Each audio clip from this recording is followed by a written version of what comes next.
Армысыздар, урматтуу көрүүчүлөр.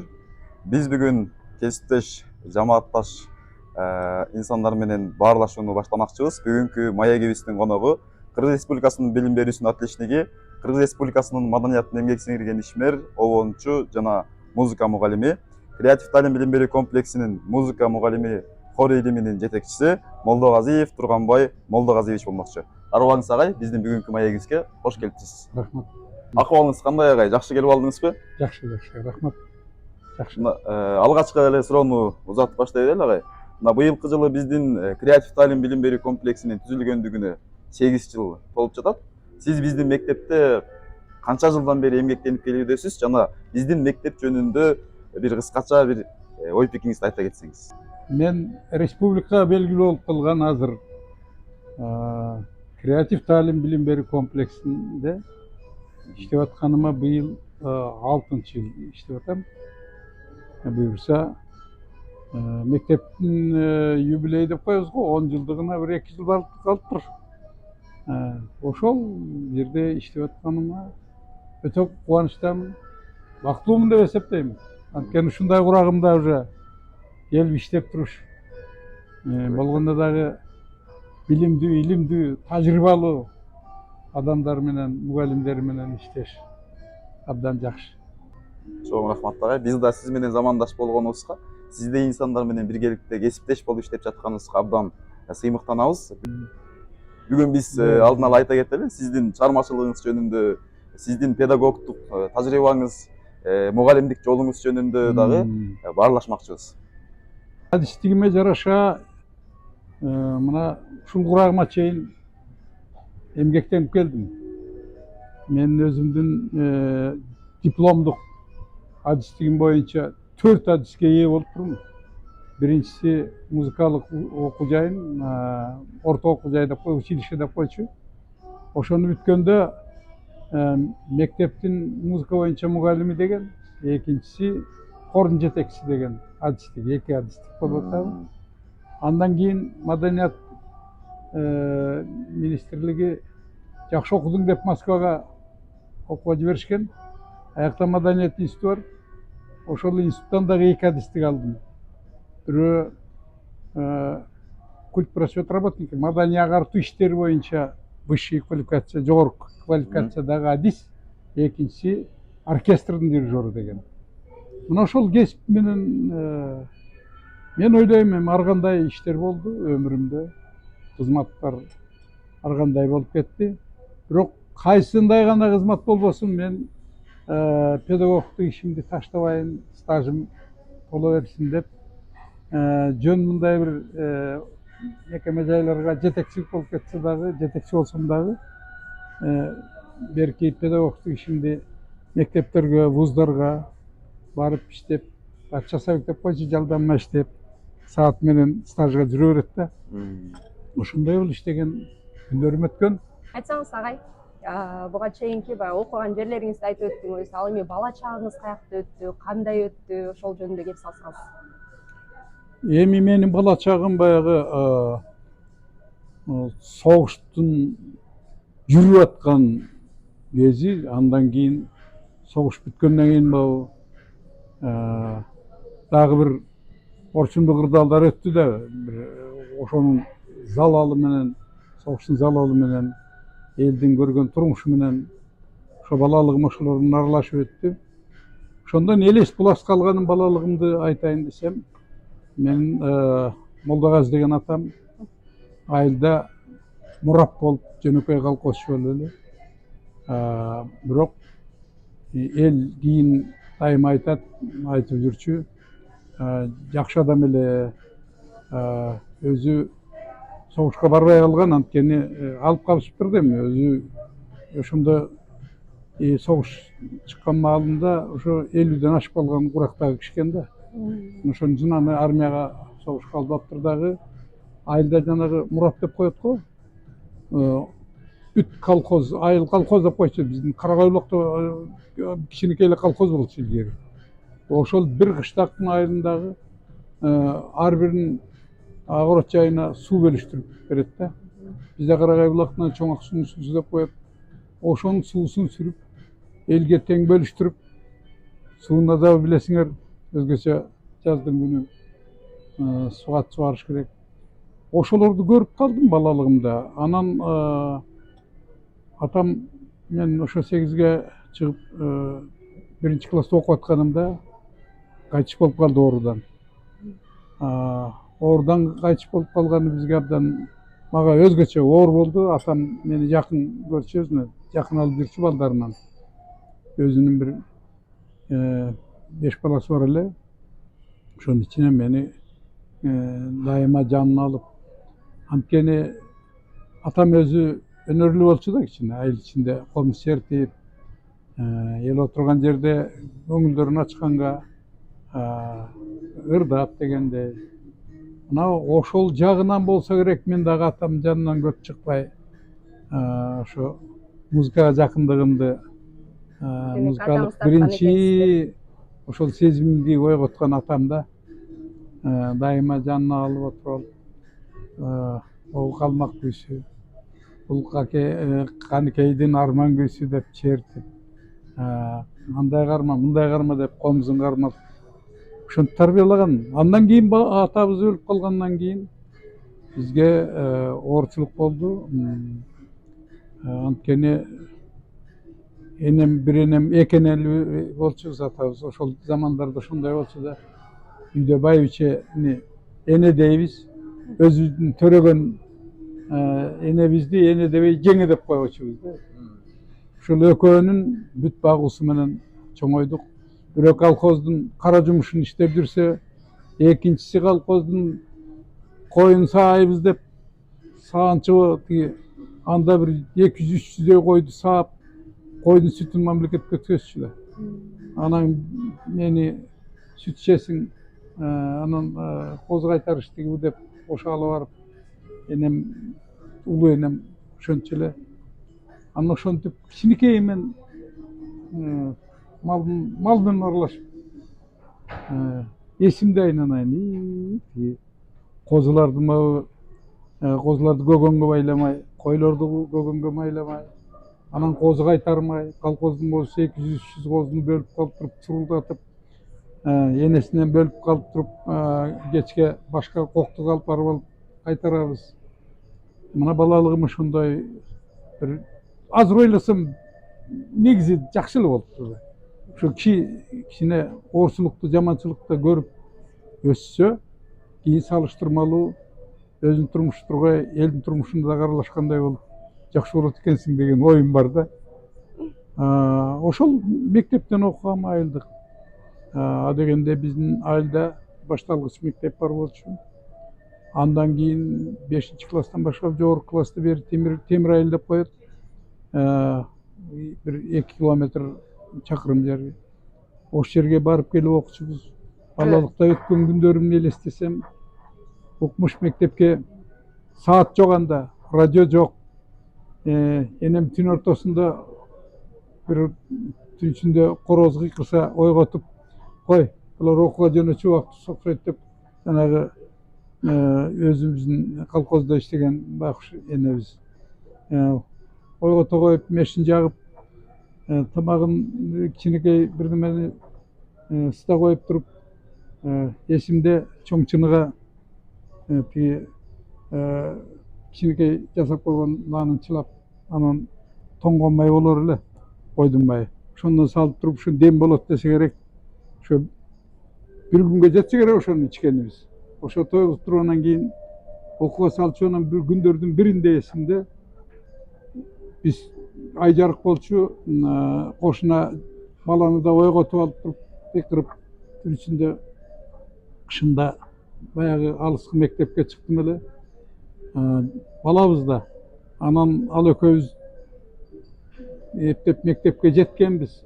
Барсак мектеп бек кышында. Анан көрсө ошол жерде жүрөбүз, кайда барабыз? Анан кароолчулар эшик ачты. Анан истопниктер контрамаркага, мектептин класстарына контрамаркага от жагат. Ошолор келди, анан күлүн чыгарып бизди этекке төгүп кел дейт, жумшайт. Анан ошо от жакканга жылынып, Анан уктап калыптырбыз. Көрсө энебиз ошо күнү саат жок. Хороз кыйкырды деп эле тез менимче саат 1-2-лерде 3-төрдө эле жөнөтсө керек. Ушундай балалык. Азыркы балдардыкы жыргандай. Анан заман такыр башка. Өзгөрдү. Мен эскере турган нерселер оорураак бала кезде эстесек да. Ошондо канча саат жол жүрүп барчу элеңиз? Эми биз балабыз да ойноп барабыз 2 километрден кандайча басасың да. Кышында болсо кар кечип эч нерседен коркпой анда мындай машинеде жүргөн машина да жок ал заманда. Жолдагы күрткө баскан эле жөн эле жолдор. Жол болсо азыр тасма жолдор бар тең машина басып кетип эле. Машинени биз балалык кезимде мына пал-трукалап койчу. Колхоз алып бир деп бир машина келсе, ошону барып көрөбүз деп ошого жармашчубуз да чуркап.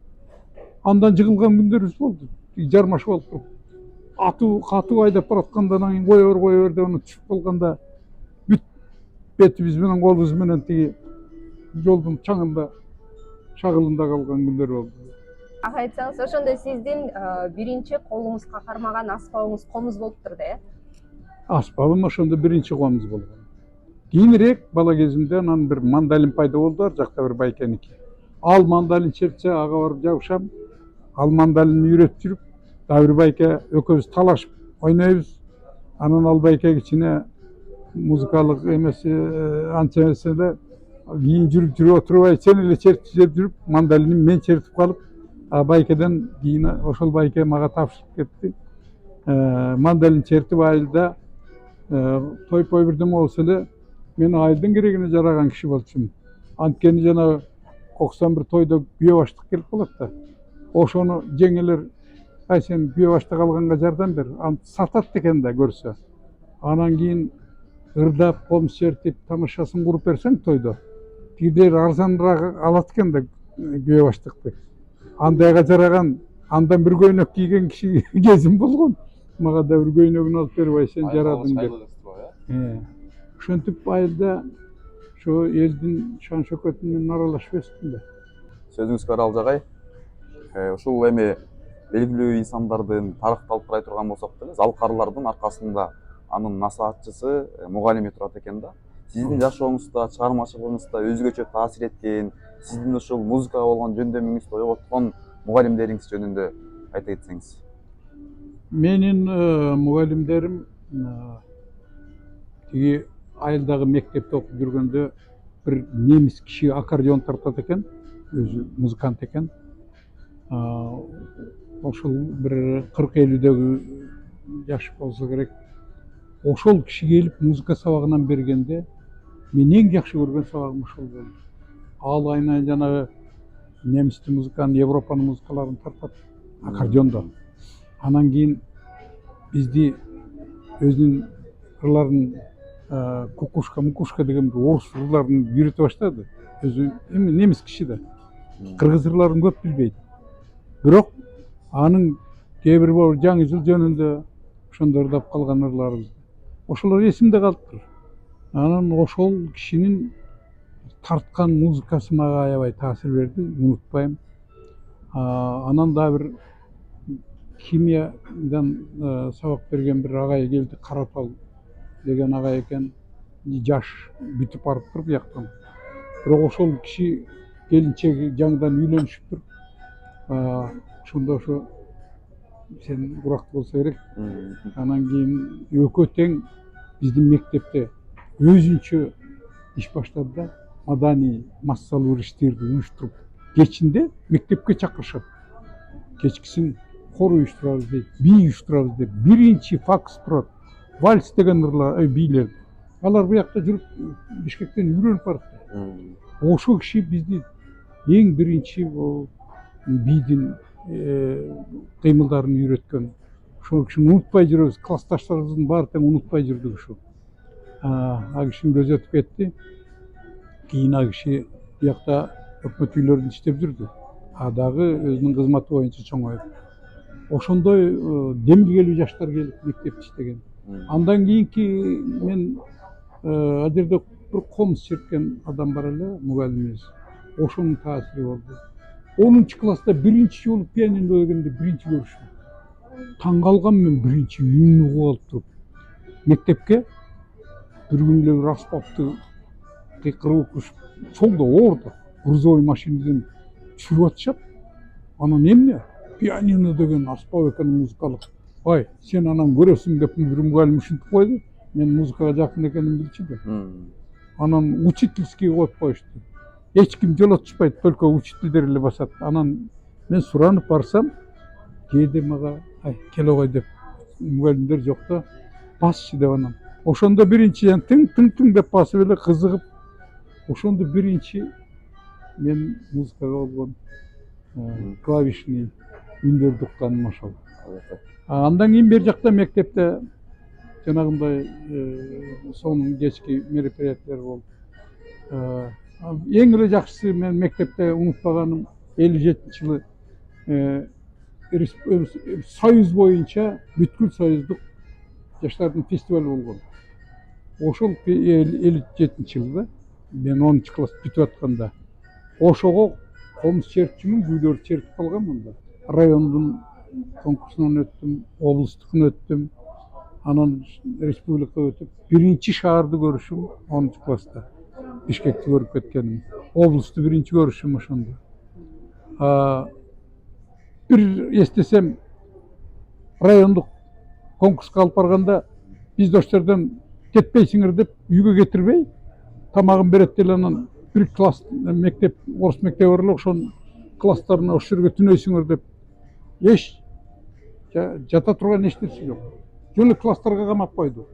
Кетпейсиңер. Бу жерде комсерт эртең анан эмеге барабыз, облуска барабыз деп. Анан бир күн өткөндөн кийин экинчи түн өтүп, 2 түн өтүп, анан караколго алып барды. Аякка барсак дагы ошондой эле. Азыркылар жыргалды. Келсе жатаканага жаткызышат дегиле багып.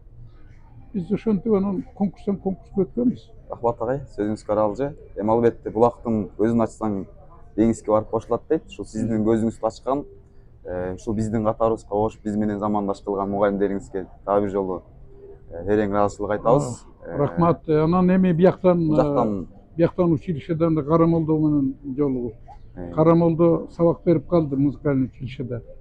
Анда себепкери мен болом музыкальный училищеде окуп жүргөндө, бул жерде окуп жүргөндө бүтөрүбүзгө 1 жыл калган, жарым жылдык окуу жылдын жыйынтыгы боюнча чогулуш болуп калды студенттер менен. Анан Маданият министрлигинин Афанасьев деген искусство боюнча башкармалыгынын начальниги келип, орус киши, директорубузду орус, училищеде жалаң еврей, орустар иштечүсүн дегенде да. Анан кийин мен студенттердин аягында сурап калышты, маселе барбы деп. Анан мен де ошол студенттердин арасынан балдар айтты, сен айт. Анан мен айтам деп мен маселе көтөрдүм. Эмне үчүн биз азыр окуп аткан нерсе, айылга барсак, жанагы үйлөм аспаптар, труба биз айылда кереги жок. Биз айылга барып иштесек маданиятыбызга комуз керек, кылгыяк керек, тиги темир аыз комуз керек. Эмне үчүн ошолорду окубайбыз деп маселе койбоймбу? Анан кийин муну көрөбүз деп жана Афанасьев деген орус айткан. Ошонун жыйынтыгы менен эле бир күнү күнөстөп коросунда, училищенин коросунда чала Кысыбаев студенттер отурсак, дарбазадан 2 кишини бирөө ээрчитип келет. Көрсө Карамолдо менен Саид Бекмуратов деген кылгыякчы. Бирөө комузун көтөрүп, бирөө кылгыягын көтөрүп, экөөнү тең сабак берсин деп ээрчитип келатыптыр. Ошондон баштап окуу жайда комуз, кылгыяк деген сабактар башталган. Мен ойлойм, мен ошондо сүйлөсөм, балким ошондо башталмак эмес деп да. Бул дагы бир маданиятка кошкон бир салымым деп коем. Бул дагы бир жакшы нышаны, кыргыз элине, кыргыз музыкасына кошкон бир чоң салымыңыз деп билсек болот экен ага. Албетте биз дагы мектебибиздин музейинде сиздин ошол Карамолдо Орозов менен түшкөн сүрөтүңүздү, андан кийин өзүңүздүн эскерүүлөрүңүздү Чала Кысабаевди, Гүлипа Кундучалова жөнүндө да эскерген экенсиз. Ал жөнүндө окуп аябай сизге таң бердик. Сиздин өмүр жолуңузга дагы бир аз суктандык десек дагы болот. Анткени бул залкар инсандар жеке эле сизге гана тааныш эмес, бул кыргыз элинин бир белгилүү аттын кашкасындай болгон инсандар экенин дагы билебиз. Эми сага кийинки суроо көтөрө эле, ушул мектеп деп калбадыкпы?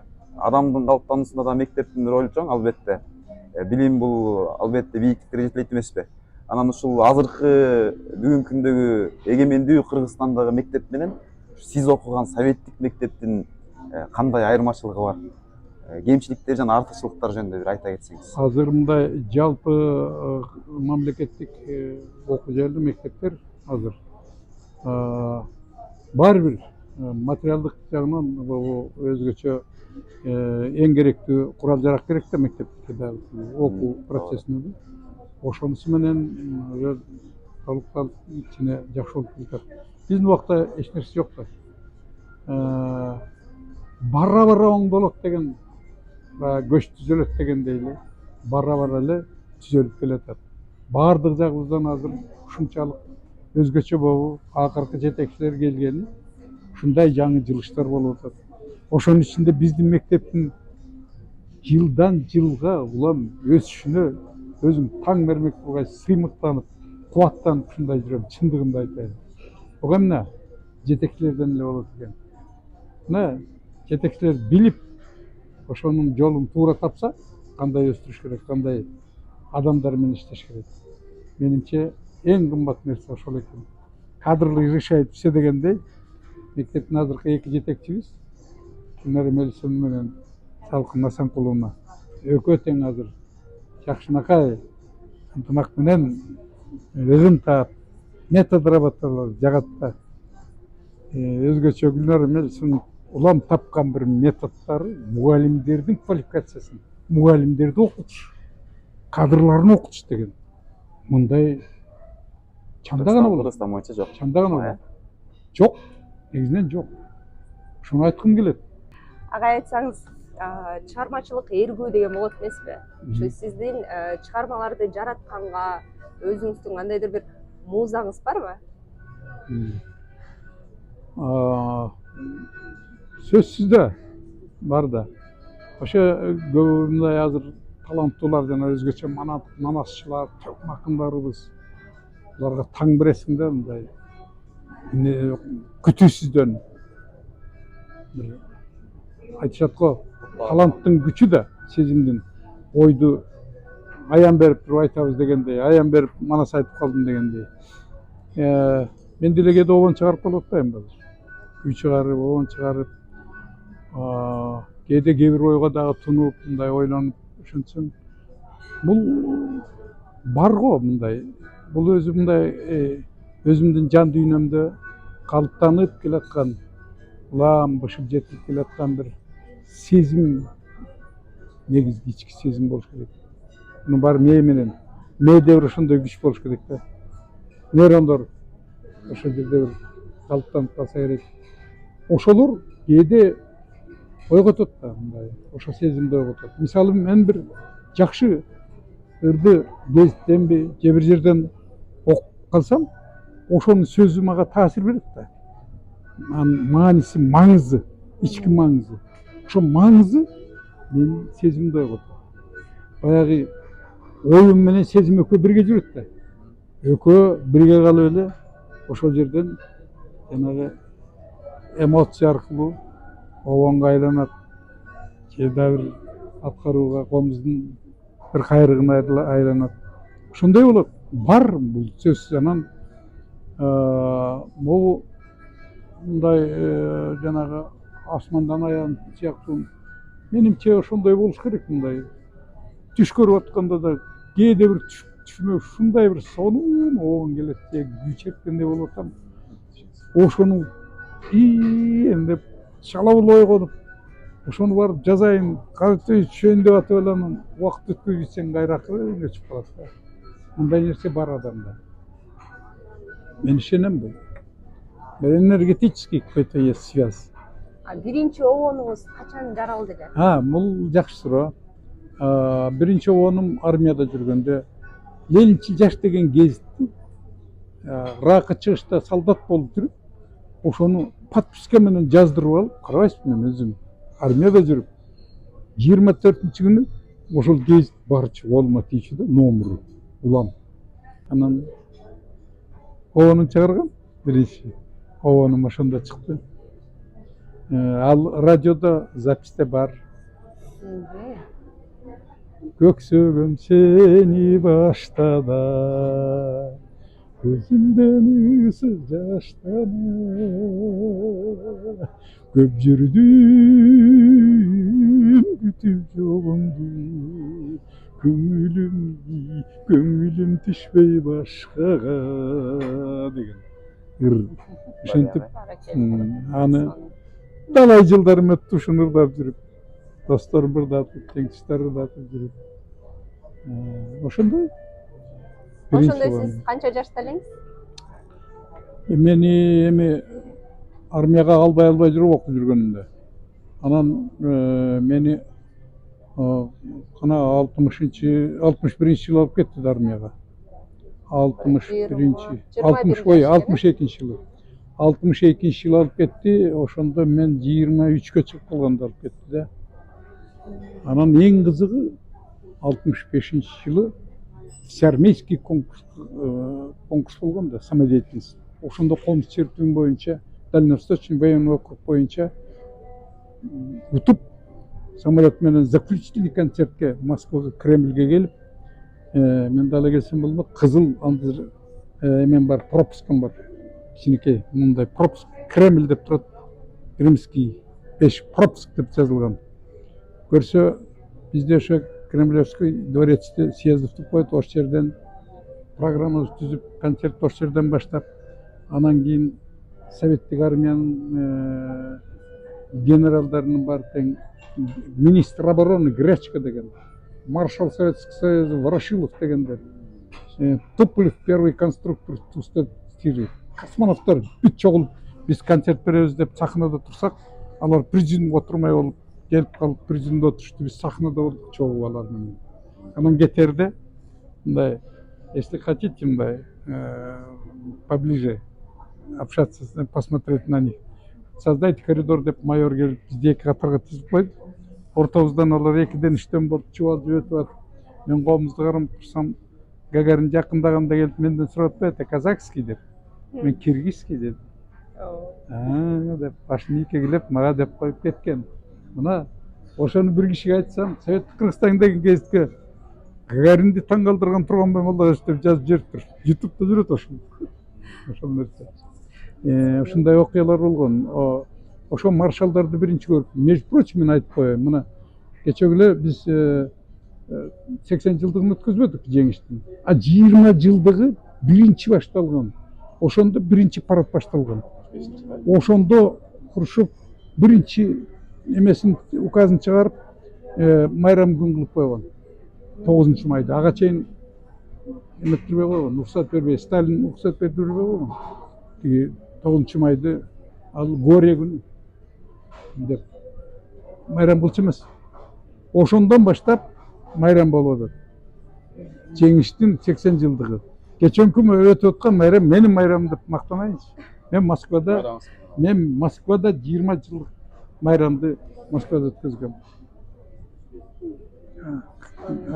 Космонавттардын шаарына чакырылган, Ажардын шаарында болгон киши. Будущий космонавттар менен таанышкан. Ага, өткөндө биз мектептеги балдар менен сабак өтүп жатып, айрым медиалардан сиздин ырларыңызды уктук. Биздин балдар дагы, окуучулар да аткарып жүрүшөт.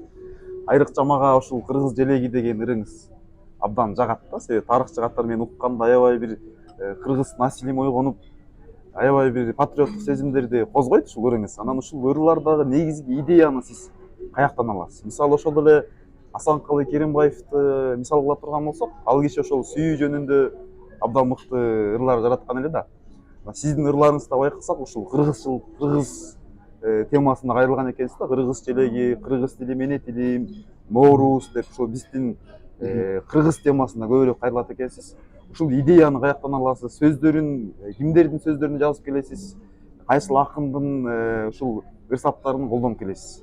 Менимче бул өзгөчө чыгармачылык акындар болобу, композиторлор болобу, чыгарма жазса, жакшы чыгарма жасайын десе, ошол элдин келечекке болгон үмүтүнө жараша ошону өздөштүрүп өнүктүрүп кеткенге ылайыктап тарбия ишине сыяктуу да элди да тарбиялайсың да мындайча айтканда жөнөкөй тил менен айтканда элге бир ошондой дух бересиң жаңыча оюн ойготууга таасир бериш керек да ошо таасирин өзгөчө балдарга мектептин балдарына жаш жеткинчектерге таасирлүү болсун деп жанагындай ырлар жаратып атабыз ак мектепке баратканда дегенди мына эми мектептен ой мына эми бакчадан ак мектепке баратам тамгаларды бет билем ушундай өзүм ырлардын сөздөрүн жаза коюп атпаймынбы Өзүңүз жазасыз сөздөрүн, эми сөздөрүн эми айла кеткенде өзүм жазам анткени балдарга ылайыктуу ыр чыгарайын десең обону менен музыка чыгарайын десең акындар андай жаза албайт да көбү жазса эле баласы жөнүндө өзү жазып салат же Сүйүү жөнүндө жазып. балдардын өзүнүн ыры болуш керек да балдардын өзүнүн ыры болуш керек а тигилер балдар жөнүндө жазып салышат Ыры биринчи жаралабы же музыкасы жаралабы? Сиз ушуну кандай жаратасыз? Негизи кээ бир композиторлор негизи музыкасын жазып алып ошого жараша. Эми кээ бир айтат да мендей бир обон жаралып калды, анан ошого ылайыктап бир обон ыр сөз жазып берсе деп ошентип коюшат. Андайлар учурлар болот. Мен деле жакында эле комузумду үйдөн алып мындай чертим келип чертип мындай чертип отурсам бир кайрык обон кайрык келип калды. Окутайын көрү ушу кайрыкка обон чыгарыш керек экен деп анан сөзүн таппайм. Анан сөзүн таппай отуруп анан тиги эме акындарга чалдым. Чалсам акындар телефон ошону алышпайт. Анан өзүм ошол кыялым токтотпоюн деп отуруп өзүнчө сөзүн таап кыйналып отуруп деп коеюнчу. Сөзүн таап жаздым. Өмүрдүн талай сонун күндөр өткөн жуурулуп турмуш менен калбай бөксөм тиги эмгектин үзүрү эмгегимдин үзүрү ушуга дейм бактым бар жашоом бар ырыскулуу гүлдүү көктөм деп мисалы мен сөзүн жаздым да өзүм ошого обонго анан ырдап берсем жакшы экен деп атышат. Демек айрым обондоруңузду сөздөрүн өзүңүз жаратасыз, айла кеткенде жаратасың. Себеби каалагандай сөз керек да. А мен жанагы каалагандай көбүнчө эмне кылышат? Жанагы акындардын сөздөрүн ырларды китептерден алып бир жерден чыкса, ошону окуп отуруп, ошондон таасир берген сөзгө обон чыгат да. Обон өзү тиги то есть поэтический звучаниясы, мааниси, маңызы сен үн менен үн аркылуу чыгарышың керек да. Аны да канат бергендей, канат так жараткандай болосуң. Жандантасың да, жан бересиң ага. Бул оңой эмес. Ошол бир акындын сөзүн алып туруп, биз обон чыгарып, алар эфирге чыгарып аткандан учуруп атат да. Ушундай нерсе. Рахмат агай. Сиз өзү балдар менен бир чөйрөдө жүрөсүз. Ошол себептен кандай ырды жаратыш керек, жазыш керек билип атасыз да. Акындар болсо жанында кичинекей балдар, ал өзүнүн эле балдары. Ошол себептен ошондой болот керек. Вот ошондой да, ошондой. Сиздин өзүңүздүн жүрөгүңүзгө жакын ырыңыз кайсысы? Мен өзүмө жакын мындай да, улам бир жаңы чыгарган чыгармаң эле өзү эле жакын боло берет. Улам эле өзү ошондой да. Бирөө бала тапса, ошол баласы эң эле жакын болот көркүлөргө караганда да. Ошондой нерсе экен бул деле. Мисалы бир жакында бир ыр чыгарып жүрөм. Жайлоодо деген, жайлоо жөнүндө. Жайлоодо керемет аламга тигип койгондой суунун башары көргүчтөй өз эрки менен болгондой санатсыз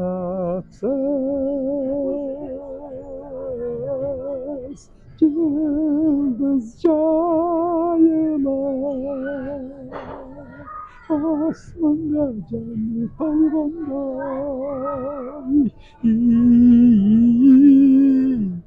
yerine dağıma bıray.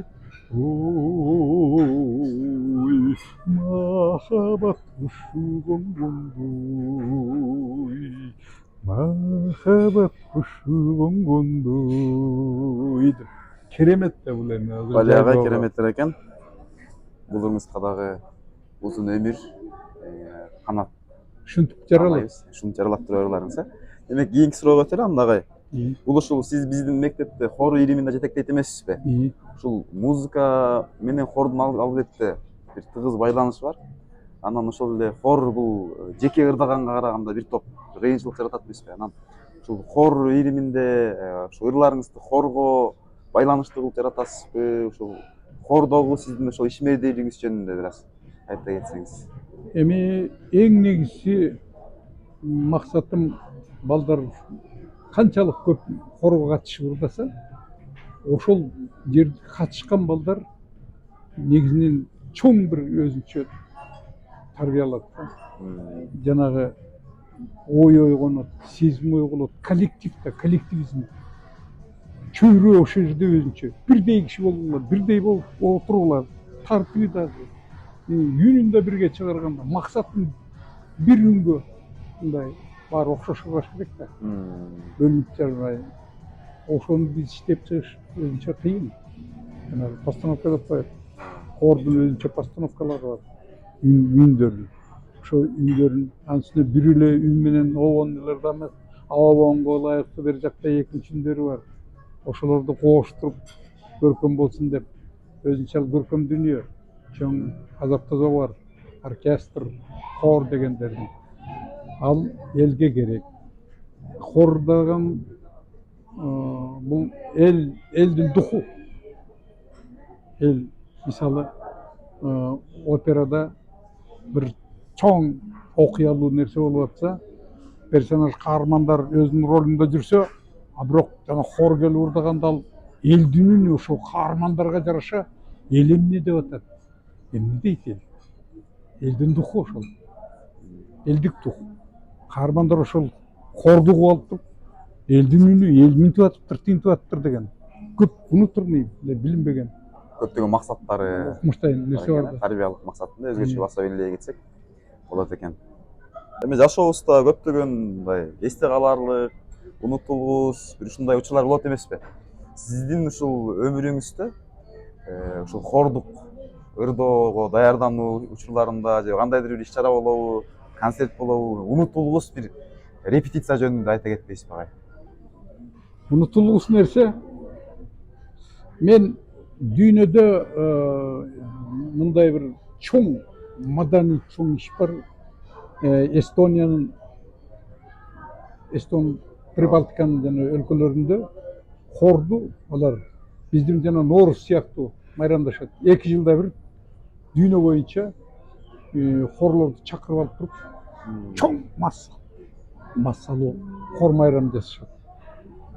Это праздник песни деп коюшат өзүнчө. Ал көрсө ар бир коллектив, трудовой коллектив, баары хорду ырдаш керек ал жерде, элинде.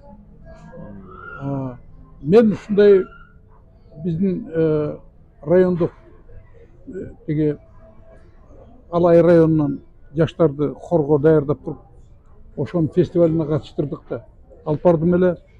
Ошондо деңиздин жээгинде ачык табиаттын ачык жеринде өзүнчө жер мындай төмөн жактан анан өйдөө болуп дөң болуп эл отурганга ылайыкташып театрдай болуп калган жери бар да.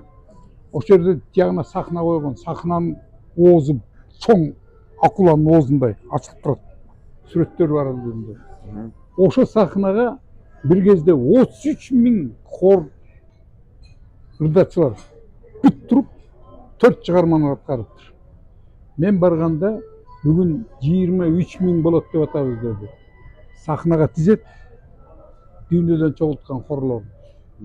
Ошол хор жакта 6 дирижер туруп дирижер этишти. Анан эми техниканы, микрофондорду асып койгон. деңиздин жээгиндеги ошол үн эми хордун масса. Мындайды ким көрүп турмун? Түшкө кирбеген нерсе да. Ошондой болгон хордун өнөрү бар. Дүйнөлүк өнөр. Эң унутулгус учур болгон турган. Тарыхта айтылат, илгери Грецияда оркестрди 3000 киши оркестр чогултуп 3000 киши отуруп ойнотчу экен тарыхта. Хордо жанагындай 23.000 кишини тургузуп анан болгондо ар бир хор өзүнчө кийим менен да аны бүт дизайнерлер тизгенде дагы бүт кайсы свет кайсы жерде туруш керек өңдөрү. Анан хор деген ал жерде 4 голосту, биз 2 голосту ырдап жүрөбүз. 2 голос, 2 үн менен. Ал жерде 4 үн менен ырдаган хор. Жакшы агай, рахмат. Сиз 5 жылдыкка даярдыкты эсиңизде бар. 800 баланы чыгардыңыз. Ошол кичинекей балдарыңарды. Мына Кудай буюрса мектептин эстелигинде калды да ушул э. Эми ошентип ырдатабыз. Андан режиссер анан жанагынтип тизип койбоду. Кичинекей балдардан бери. Мен бактылуумун ушунун баары башымдан өттү. Бул да менин тарыхыма калат буюрса. Анча деген атени толкундануу менен көрдүк. Айтпаңыз укмушта. Эми 10 жылдыкка кандай даярдык көрөбүз? Жетекчилерибиз айтты. Гүлнар Эмелисон менен Салкын Асанкуловналар грандиозный планыбыз бар агай. Мен айттым да эми карып калдым эми болду да быйылкы окуу жылында аяктайын десем, жок агай. Кетпейсиз. Грандиозный планыбыз бар. Дагы иштейбиз деп койду. Ден соолук болсо иштейбиз буюрса. Алла буюрса ден соолук болсо агай. Дагы бир мындай суроо бере кетким келип атат агай. Бүгүнкү учурда азыр элдик обондор бар эмеспи биздечи? Эл ичинде мурун ата бабалар ырдап келген обондор бар, кыргыздын өзүнүн ыргагы, кыргыздын өзүнүн ыры бар эмеспи? Анан ошол заманыбыз өнүгүп, маданиятта дагы, музыкада да өзгөрүүлөр жүрүп жатпайбы? Анан технологиялар, ушул өзгөчө бир нерселер пайда болуп атат. Элдик обондорду бүгүнкү музыка менен, заманбап музыка менен айкалыштыруу мүмкүнбү агай? Абдан жакшы суроо. Муну айкалыштырбайын десең дагы өзү процесс дейт да, өнүгүүнүн закончением дейт. Коом адамдардын жүрүш-турушуна жараша. Анан өзгөчө азыркы жаштарыбыздын баары тең мюзик холл деп, даже филармониябыз мюзик холл кылып алып, элдик обондорубузду, ырларыбызды мюзик холл кылып алып, көргөзүп концерт кылып атышат азыр. Бул деген эмне?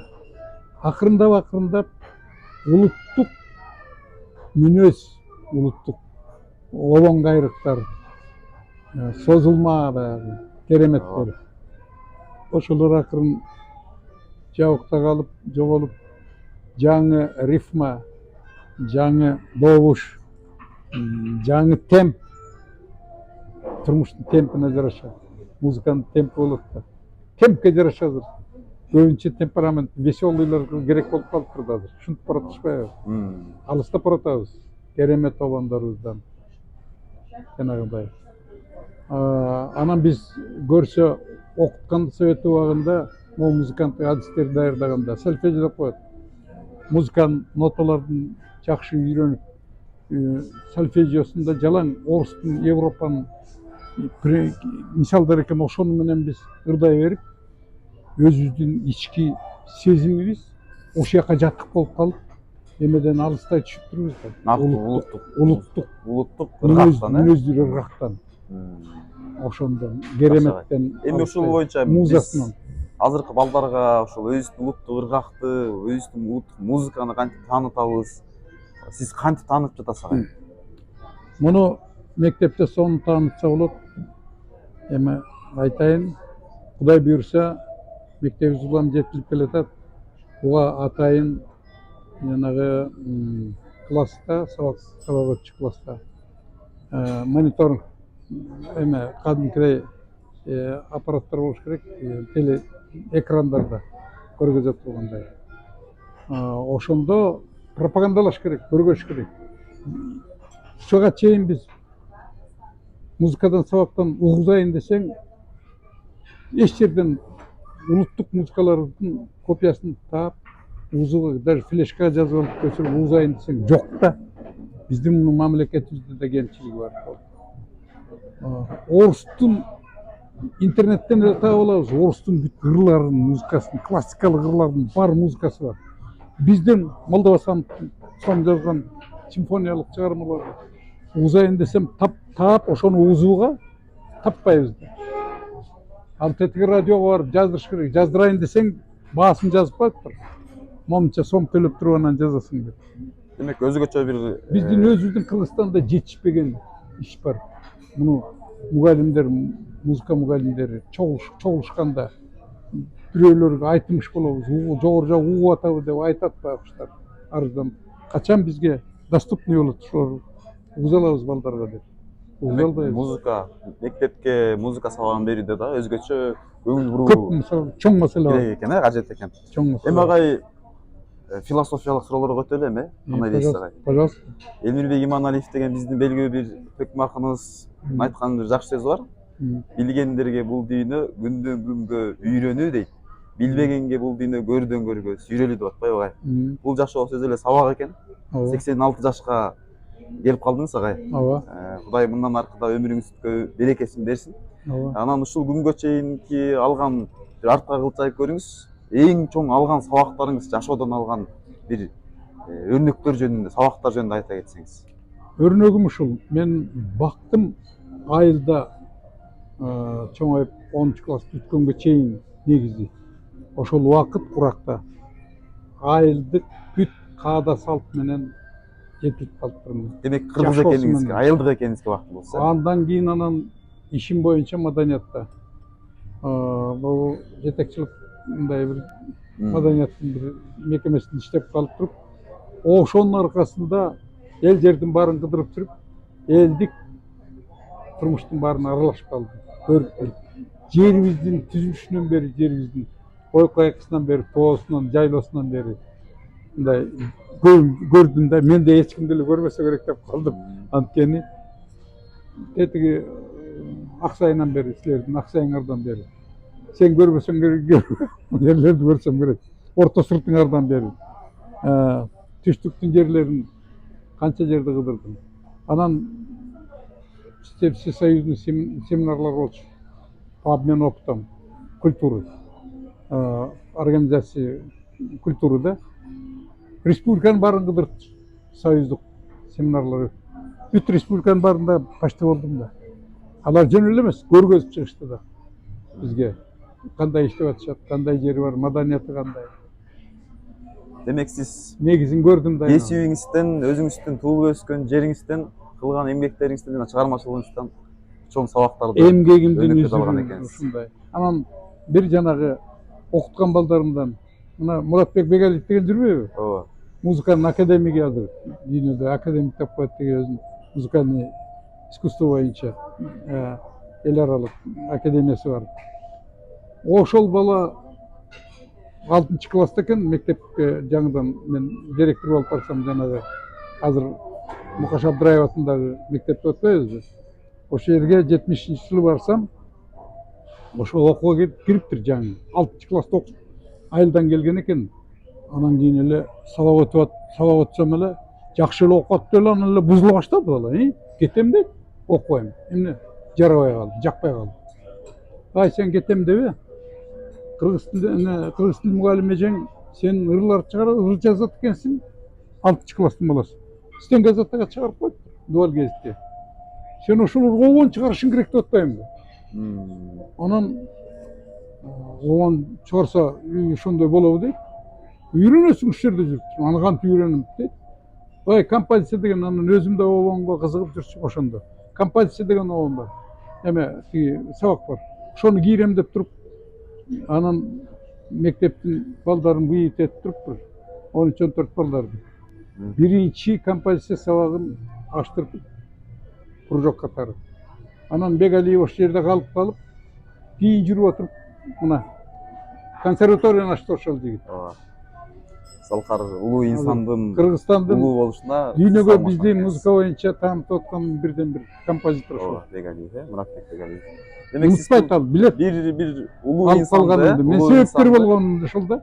Жанагы айтканымдай музыкалык аспаптарды эмне окутпайт дегендей Абегалипти кетпейсиң, кетпегин деп коюп туруп ошону алып калганым ошол келечекте ушундай адам болмок экен. Рахмат агай. Эми педагогдордо мындай жакшы нерсе бар да, баягы балдарга сабак берип жатып эле балдардан дагы бир жакшы нерселерди алсак болот да. Себеби бала дүйнөсү ушул бир өзгөчө аруу дүйнө болот экен. Ооба. Бала калп айтпайт, бала байкуш мындай Ооба. таза да, аруу да. Анан ушул окутуп жатып балдарга сиз балдардан эмнелерди үйрөндүңүз? Эми балдардан эмнени үйрөнөйүн? Эң негизги балдардын кандай кыял жорукта болорун билип, өлчөп, анан азыр эле билип калган кезим. Кайсы класстан кайсы класска чейин балдар кандай кылып өсөт да. Бала бакчада иштедим мен. Бала бакчадан дагы студенттер менен иштедим, мугалимдер менен иштедим. Повышение квалификация учителей дегенде академия образованияда сабак берип. Ошону бүт салыштырып көрсө, действительно мындай адамдардын кандай болуп кыял жоругу өзгөрө баштайт. Көбүнчө мектепте мен ойлойм мына 5-класстан баштап уже балдарды тартипке кадимкидей сала башташ керек. Акыл насаат айта башташ керек да. Ошондо кабыл алат акылын, мындай улуулардын акыл насаатын да. Сизге өзүңүзгө кайсы курактагы балдар менен иштеген жагат? Мага бала бакчадагы кичинекей кезинде ошолордун сезимин ойготкон, ошолор менен баарлашып, ошого тил табышын, анан ошолордун кубанычы сенин кубанычың болот. Андан кийин карап отурсаң, балдар кабыл алуусу жакшы болуп калса, сабак бергениңдин өзүң сабагыңдан канат аласың. Мисалы, айтып атпаймынбы, 5-6 класстардан баштап кабыл алуусу жакшы болсо, эгерде кабыл алуусу көрүп турасың, кайсы бала кандай экенин. Бир эле класстан бир 3 топко, 4 топко бөлүп коем азыр балдарды. Мисалы, өзгөчө 7 класс уже жакшы келечекте жакшы адам болору көрүнүп турат. Өзүңөр деле иштеп атасыңар. Кызык да.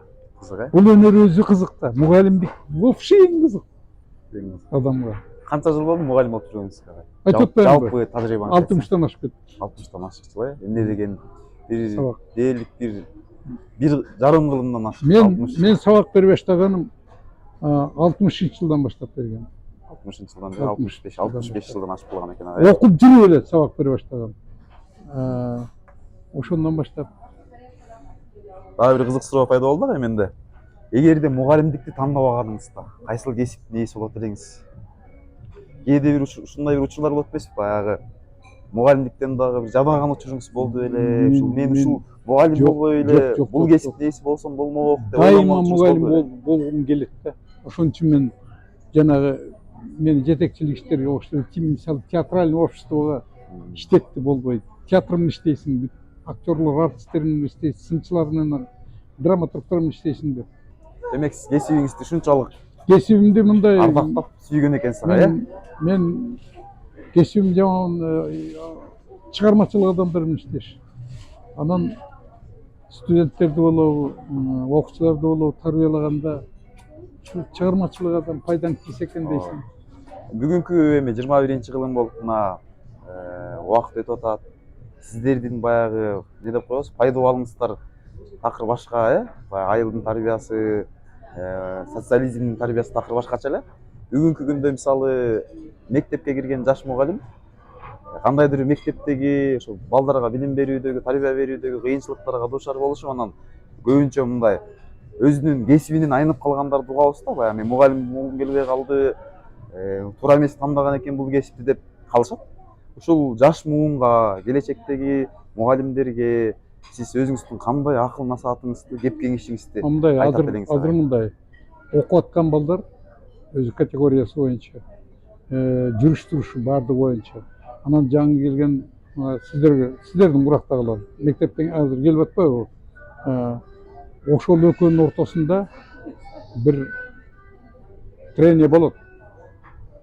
Анткени мүнөз күтүү азыр дүйнөлүк ааламдык таасир жана жаштардын баарына, мектептин балдарына мисалы школьниктерге, окуучуларга өзүнчө берип атат. Мугалим болоюн деген баягы дем менен аделе ошол мектеп бүтүп келген. Бирок берейин десе өзүнүн ошол эмесин кабыл алдыра албайт да тигилерге. Тигилердин кабыл алуусу азыр балдар сознаниясы абдан күчтүү. Потребность тигилердин талабы күчтүү. Балдарынчы. Балдар билип турат, мугалим азыркы айтайын деген көбүн билип турат. Айтып атса дагы кээсине ишенбейт балдар. Ошон үчүн алардын поведениясы, жүрүш турушу башка болуп калат. Ошон үчүн буга даярдык мугалимдерин даярдоо. Ышкан жакшы ышкан абдан дыкан мугалимдер болбосо, абдан чебер мугалимдер болбосо, психологический устойчивость ушундай болбосо кыйын. Биринчиден өзгөсүн сиздей болуп сүйүш керек. Сүйүш керек. Экинчиден ар биринин жаш турагына жараша мамиле кылыш керек. Менин эмем айтып атпаймынбы? Мен тетиги начар жагынан бери бүт ошол школаны өтүптүрмүн. Өзүм да начар жагынан тарбияланып, ошо иштешип, бышып жетилген, андан башка баарында кайнаптырмын да. Кийинки заманда кайнап атам. Кийинкисин көрдүм баарын. Эмне болоорун көрүп турасыз да, мындайча айтканда. Эмне болоорун көрүп турабыз. Агайдын биринчи класска, бала бакчадагы окуучуларыбызга биздин сабак бергенин көрсөң, жүрөгүң сүйүнөт, рахаттанасың, суктанасың. Бала менен бала болуп сабак. Өзгөчө мээрим, өзгөчө мамиле байкалып турат ага, Эми агай дагы бир кызык суроо берели. Музыка деп калбадыкпы? Сиздин өмүрүңүз, чыгармачылыгыңыз ушул музыка менен байланыштуу болуп турат. Эми бул биздин Теңирден, Кудайдан берген сизге бир шык жөндөм белек десек дагы болот ага, Анан ушул музыка сиз үчүн эмне? Музыка мен үчүн күнүгө менин денемдеги жүрүп турганда каным менен байланышканда ушундай. Кайсы убакыт болсо өзүм деле музыка менен эселем. Музыкага кайрылсам рахат алам. Музыка өзү тескеп акыл даражаңдын баарын башкарып тургандай болот өзүнчө. Сиздин айткан сөздөрүңүздөн алып космонустун жакшы эле эске түштү да, баягы берчи мага жарым кашык музыка деген. Ошондой да. Сонур эмеспи? Ошол бир сиз менен эле дал келип калды ага, сиздин жашооңуз менен. Ошондой, рахмат. Ага эми ушул чыгармачылык жолуңузда, ушул музыка жаатында сизден кийинки муунга кандай мурас калтырып кеттиңиз агай? Бул чоң жоопкерчиликтүү суроо да, мурас деген эми биринчиден мен жанагы чыгармачылыгымдан жактырып, жанагы алтын кор деп коет, золотой фонд радиодо, Кыргыз радиосунда. Ошол жакта сакталды бир 40ка жакын нерселерим бар экен. Анын ичинде сүйлөгөн сөздөрүм да бар экен. Чакырып ушундай силер сурагандай суроолорду берген, ошонун ичинде маалыматтар керек экен, бизге керек экен, тарыхка керек деп фондко алып койдук деп фондко алгандары бар. Анан эми мурас деген ошол экен да, калганын эмне кылайын эми. Мурас эл үчүн жасаганым ошо чыгармачылыгым, мындан башка. Анан билбейм эми мындай жазып, эскерүүңүздү жазып кеттиңиз деген болгон. Жазып азыр эме даярдап атам, аны чыгаруу маселелери бар. Дагы ошондой. Чыгармачылык жолуңуз ийгиликтүү болуш үчүн үйдө дагы кандайдыр бир колдоо керек. Үй бүлөңүз жөнүндө да кыскача айтып берсеңиз. Ооба, баягы манастын аркасында каныкей турат дегендей, баягы белгилүү инсандардын аркасында сөзсүз түрдө түрткү берген, аны колдоп турган, коштоп турган адамдар бар экен. Туура. Аркаңызда кимдер? Менин бактыма жараша таап алган жарым өзү корреспондент, журналист, акын Дүйшөбү Жаман Сартов. Ал 11 китептин автору болгон киши. Ырлары элге кээ бир көзүңөрдөн ананайын жаш кыздар кирпиктерин дарекече көргөн деген ырлары элге тарап, бир кездерде жанагы Түгөлбай казактар болгон чыгарышып, анан кийин Сени күтүү деген ырларды ырдап жүрүшөт ырчылар. Анын ырлары бар жакшы. Жалгастын ырдап жүргөн ырлар. Бир чөйрөдөн экенсиз. Акөз бир ошол мүнөзү сонун киши да. Кебелбеген, Кыйган өзүмө ылайыктуу ишин таап алгам. Далайын чанып жүрүп ошону алгам. Анан балдарым бар бактыма. Эми 2 кыз уулум бар. Баары илимдүү, абдан уулум болсо кызмат боюнча дипломат болуп кетти. Элчил болуп иштеди Японияда. Келиним де бар азыр элчи болуп. Эмеде Кореяда иштеп келди. Азыр иштеп атат ак үйдө. Президенттин өкүлү болуп иштеп атат. Бул климат суу боюнча болот да эми маселе. Ошол боюнча азыр ошол өкүлү жакында чоң мероприятие өткөздү. Бактылуу кишим. Анан балам эмне деген ишиң бар десе, мен атам менен энемди багып аткан ишим бар деп бизди багып атат. Багып Жакшы, Кудай куткарсын, бактыңызды Кудай куткарсын дейли агай. Ак канаттан согат дегендей, сизден тарбия алганы, сизден үлгү кеп кеңеш алган балдарыңыз Кудай берсе өмүрдө. Кыздарымды бир жакшы жаратып кеткен нерсеси бар. Бир китеп чыгарган кичүү кызым легкий английский деген учебный пособие чыгарган. Аны билим берүү министрлиги дополнительный учебный пособие деп Кыргызстанга таратышкан. Академия образования одобрить этишип. Кичүү кызымдын чоң дагы бир переводдор боюнча эмгектери бар. Улуу кызымдын. Ал деген Москвадагы Ломоносов атындагы университетте кызым. Улуттук университетте журналисттерге зарубежный журналистика деген сабакты берип жүргөн. Аспирантураны азыр өз алдынча иштеп атышат, чыгармачылыктар менен иштеп жүрүшөт. Мен силерге чоң ыраазычылыгымды билдирип, ойлоп койдум, силер дагы креативдүү адамдарсыңар, чыгармачылык адамдарсыңар. Экерине момунтуп келип атайы, ушу мамлекет каникул деп жарыялаган күндөрү чакырып алып, Оорекинде иш кылып атасыңар. Мектеп үчүн кам көргөн жигитсиң, жакшы адисиңер алтындарым. Ийгилик каалайм, денсаулык каалайм. Анда эмесе бүгүнкү маегибизде жыйынтыктайбыз. Биз менен маектешкен Креатив таалим билим берүү комплексинин музыка мугалими, хор жетекчиси Турганбай Молдогазиевич болду. Биз мындан аркы чыгарылыштарыбызда дагы өзүбүздүн Креатив таалим билим берүү комплексинин үлгүлүү мугалимдери менен маектеше бермекчибиз. Саламат калыңыздар.